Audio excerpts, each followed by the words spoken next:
আজকে আমাদের দেশে যে ধর্মীয় সম্প্রীতি আছে, সে সম্প্রীতিকে নষ্ট করার জন্য একটা চক্র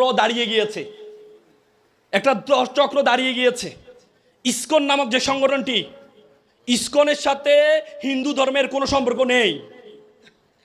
ইসকন তারা বৈশ্বিক ধর্মে বিশ্বাসী, আর হিন্দু ধর্মে বিশ্বাসী। ইসকন যারা, তোমরা মনে রাখবা, ইসকন যারা সদস্য হয় তারা কালী পূজা, মূর্তি পূজা, তারা দুর্গা পূজা, কোনো পূজাতে বিশ্বাসী না তারা। সুতরাং আজকে ইসকন পৃথিবীর যতগুলো রাষ্ট্র দেখো, মুসলিম, তুমি ইন্দোনেশিয়া বলো, মালয়েশিয়া বলো, সিঙ্গাপুর মতো উন্নত রাষ্ট্রে ইসকনকে নিষিদ্ধ করা হয়েছে। চায়না, আমাদের পার্শ্ববর্তী দেশ, চায়নাও ইসকন নিষিদ্ধ। আজকে ইসকন আমাদের ধর্মীয় সম্প্রীতি ধ্বংস করার জন্য একটা প্রক্রিয়া চালাচ্ছে,